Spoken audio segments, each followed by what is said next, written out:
Hello guys and welcome back to my channel once again. Ngasi di prank video ama shoot tawjarake thumbnail ga title ga uraga budi khangbiramani bako ado ai prank video je sajat hawtaba yadre bako aduna ai sajat hawjarage kwai first prank tawduise akoina sum plan tawba matamda akoina kan gi ini do ada hana prank tawge second dana chebesna da prank tawdune hana su video do sudum yawbane chebesna do ado momo challenge ju yawbane aduga atai video amani da sudum yawbane bako ado mangon da su tawrage aduga hapjarage atai dasu tawbagi plan de lay ado phone tawraga tawdune buko ado pairaktragadi upai laite na moi ani da first target se moi ani da han oirhalage aduga ai video de sajat hawjarage nuai gani na khale mayam nuai bi targadi like share and subscribe tawbiramo mayam video je hawjarage. Let's go.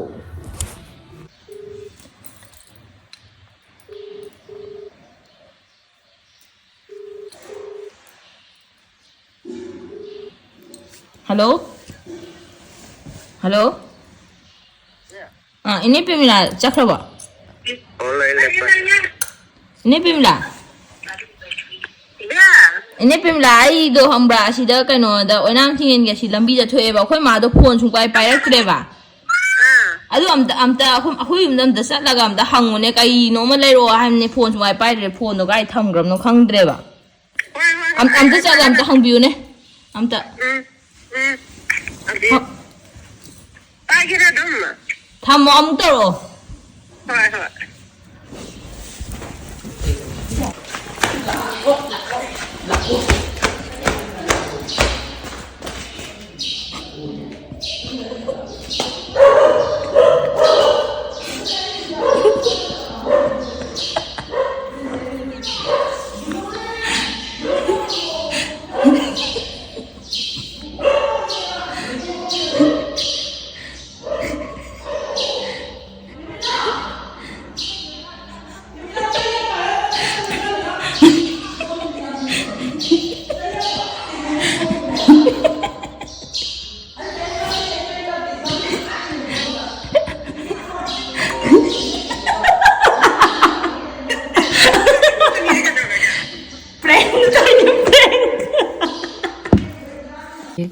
Number ready lere ai han tawge ko aduga ne aina paiyage hangabra aduga first ago nangonda ai na ma si gyan ta roidana manipuri da ngam hindi da ngam ma si gyan ta roidana ago ai haige ba nang hindi da so hindi do ngam phajana haitrawni na ai manipuri ngam bu pa halake haga nang hai se ko ma khang da yeng se ba bes na to kai ko berina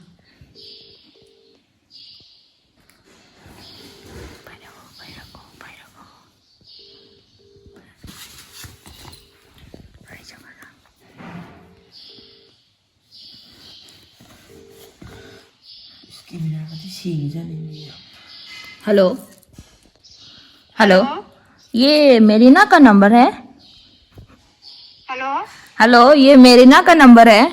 हाँ. आपने sweet order किया था ना पौना बाजार में. मिठाई order किया था ना उस दिन.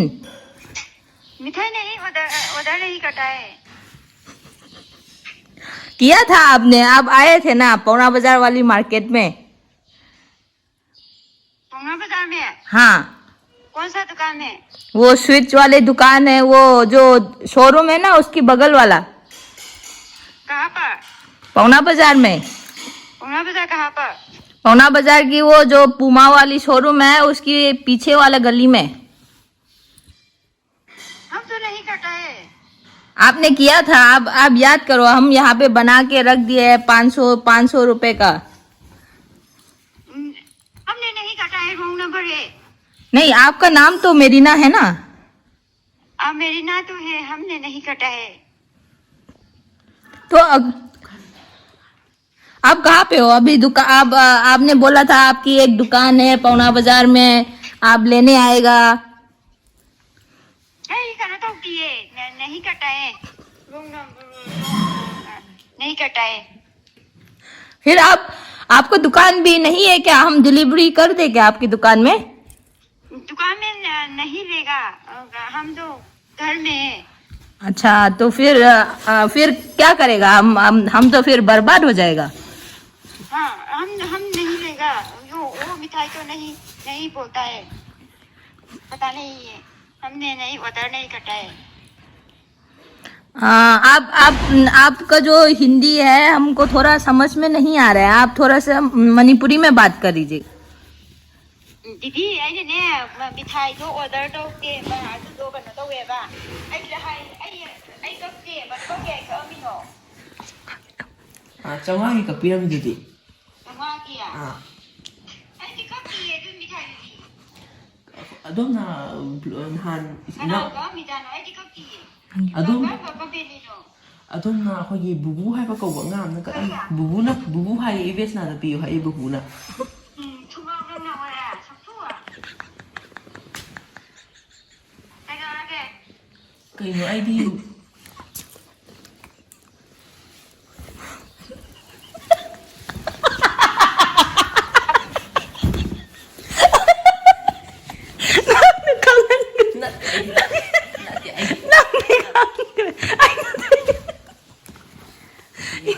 ꯑꯩꯅ ꯍꯥꯏꯕꯗꯤ ꯕꯨꯕꯨ ꯀꯧꯕ ꯑꯉꯥꯡ ꯑꯃꯅ ꯀꯛꯑꯝꯃꯤꯗꯨꯗꯤ ꯍꯥꯏꯕꯅꯤ ꯀꯩꯅꯣ ꯑꯩꯗꯤ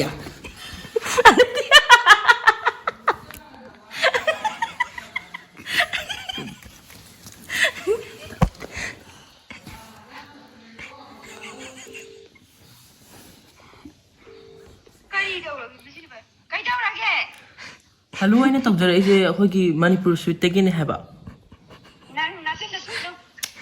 ꯀꯔꯤꯅꯣ ꯑꯩꯁꯦ ꯀꯩꯅꯣ ꯅꯆꯤꯟꯊꯤꯅꯣ ꯍꯥꯏꯁꯦ ꯑꯩꯅ ꯍꯥꯏꯕꯗꯤ ꯅꯍꯥꯟ ꯅꯨꯄꯥ ꯑꯃꯅ ꯐꯣꯟ ꯇꯧꯔꯛꯑꯝꯃꯦ ꯁꯨꯃꯥꯏꯅ ꯍꯥꯏꯕꯅꯤ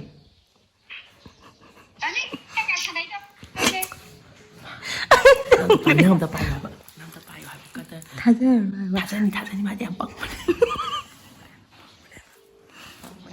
The person you are ꯄꯥꯏꯔꯛꯇ꯭ꯔꯦ ꯄꯪꯕꯅꯦ ꯍꯥꯏꯕ ꯄ꯭ꯔꯦꯡ ꯁꯛꯁꯦꯁꯐꯨꯜ ꯑꯣꯏꯕꯒ ꯆꯞ ꯃꯥꯟꯅꯔꯦ ꯌꯥꯔꯦ ꯃꯥ ꯀꯣꯟꯅ ꯈꯪꯈꯤꯕꯅꯦ ꯑꯩꯅ ꯇꯧꯕ ꯀꯥꯟꯗꯗꯤ ꯃꯥ ꯀꯩꯝ ꯈꯪꯗꯦꯕ ꯑꯗꯣ ꯄ꯭ꯔꯦꯡ ꯁꯛꯁꯦꯁꯐꯨꯜ ꯑꯣꯏꯔꯦ ꯃꯥ ꯐꯣꯟ ꯀꯛꯊꯠꯈ꯭ꯔꯦ ꯁꯥꯎꯈ꯭ꯔꯦ ꯑꯗꯨꯅ ꯑꯃꯨꯛ ꯍꯥꯏꯔꯁꯤ ꯄ꯭ꯔꯦꯡ ꯇꯧꯕꯅꯤ ꯁꯥꯎꯒꯅꯨ ꯚꯤꯗꯤꯑꯣ ꯊꯥꯒꯠꯂꯛꯑꯅꯤ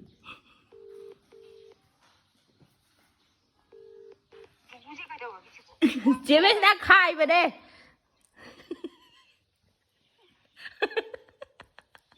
ꯃꯥꯟꯕ꯭ꯔꯥ ꯃꯥꯟꯕ꯭ꯔꯥꯕ Male. ꯅꯪ ꯇꯧꯔꯝꯕ꯭ꯔꯥꯕ ꯑꯁꯦꯡꯕꯒꯤ ꯌꯨꯇꯨꯕꯇ ꯊꯥꯒꯠꯂꯛꯑꯅꯤꯅ ꯅꯪ ꯌꯨꯇ꯭ꯌꯨꯕꯇ ꯊꯥꯒꯠꯂꯛꯑꯗꯕꯅꯤ ꯅꯪ ꯉꯥꯏ ꯃꯌꯥꯝꯗꯣ ꯊꯝꯃꯦ